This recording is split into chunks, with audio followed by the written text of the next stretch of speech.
Selamat pagi Bapak Danang Satria Nugraha dan teman-teman. Saya Darmayanti Sina dengan NIM 191224035 akan mempresentasikan konstruksi idiomatik Bapak dalam bahasa Indonesia. Pokok presentasi saya pada hari ini adalah yang pertama pendahuluan, yang kedua metode penelitian, yang ketiga pembahasan, dan yang terakhir adalah penutup. Baiklah, kita masuk pada pendahuluan terlebih dahulu. Yang pertama, penggunaan bahasa dipengaruhi oleh kreativitas penutur dalam menciptakan makna bahasa. Salah satu jenis makna yang cenderung populer di kalangan penutur bahasa adalah makna idiomatik. Yang kedua, idiom dianggap sebagai fenomena konstruksi yang ditandai dengan kompleksitas struktur dan makna. Sedangkan konstruksi merupakan ekspresi multikata, sehingga dapat diartikan konstruksi idiomatik merupakan jenis ekspresi konvensional multikata. Yang ketiga adalah proposisi adalah entitas makna yang dapat diberi label dengan kata sebagai perwakilan dari pengalaman humaniora. Selanjutnya adalah metode penelitian. Metode penelitian ini dilakukan atas 3 tahap. Tahap yang pertama, pengumpulan data, tahap yang kedua, analisis data, dan tahap yang ketiga, penyajian analisis data. Ketiga tahapan tersebut disusun dengan mengacu pada perumusan metode penelitian bahasa dan berdasarkan kerangka teori semantik, khususnya kreativitas idiomatik. Yang pertama adalah pengumpulan data, yang berisi sumber data yang telah diperoleh daripada wacana tertulis bahasa Indonesia yang dihimpun dari situs Korpus Bahasa Indonesia. Adapun instrumen yang digunakan dalam pengumpulan data adalah matriks atau tabel pengumpulan data. Instrumen ini digunakan untuk mencatat konstruksi idiomatik dan konteks lingual. Konteks lingual sendiri adalah klausa dan kalimat bahasa Indonesia. Lalu, yang kedua adalah analisis data. Analisis data dilakukan dalam 3 langkah. Yang pertama adalah mereduksi data berdasarkan aspek validitas. Yang kedua adalah mengidentifikasi konstruksi idiomatik berdasarkan elemen penyusunnya. Lalu langkah yang ketiga dilaksanakan dengan menggunakan metode distribusional. Selanjutnya ada tahap yang ketiga, yaitu penyajian analisis data.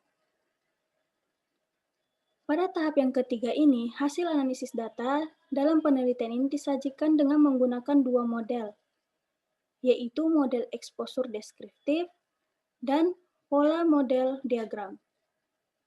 Model exposure deskriptif sendiri diwujudkan dalam paragraf deskriptif, sampel terpilih melayani data yang dilengkapi dengan justifikasi penelitian dan teori yang relevan pada konstruksi idiomatik. Adapun model diagram digunakan untuk menampilkan ilusi pola data. Ketiga tahap penelitian ini dilakukan secara berurutan untuk mengidentifikasi dan mendeskripsikan konstruksi Bapak dalam bahasa Indonesia. Selanjutnya adalah pola pembentukan idiomatik dan jenis proposisi sebagai struktur semantik. Pola pembentukan idiomatik pada Bapak terdiri dari 2 pola, yaitu pola Bapak plus N dan juga pola Bapak plus N plus N. Yang pertama, pola Bapak plus N.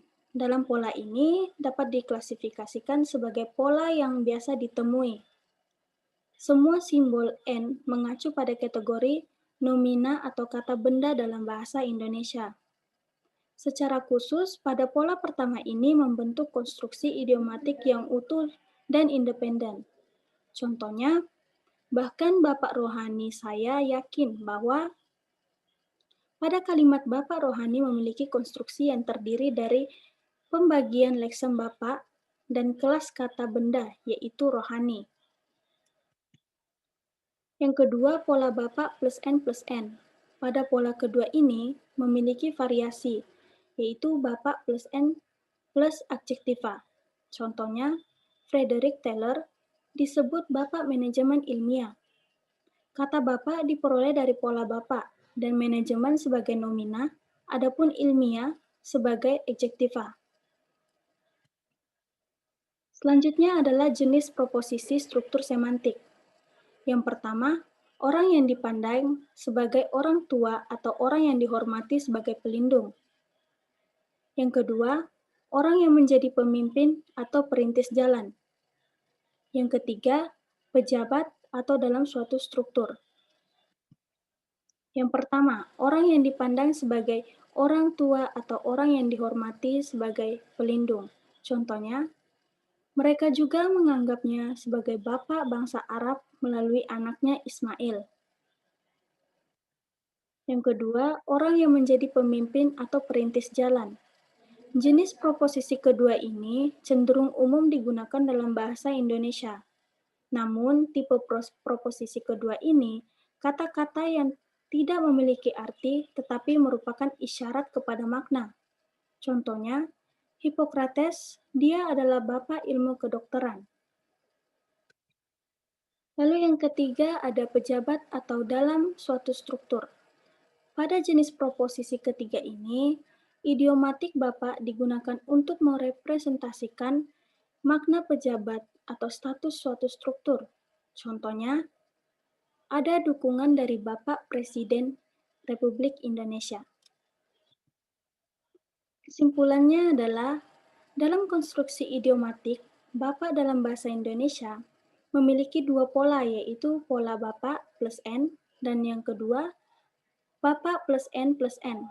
Selain memiliki dua jenis pola, terdapat juga jenis proposisi yang terdapat pada konstruksi idiomatik Bapak, yaitu orang yang dipandang sebagai orang tua yang dihormati sebagai pelindung, orang yang menjadi pemimpin atau perintis jalan, dan pejabat atau dalam suatu struktur.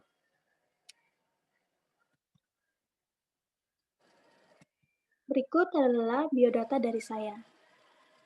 Sekian presentasi dari saya ucapkan terima kasih.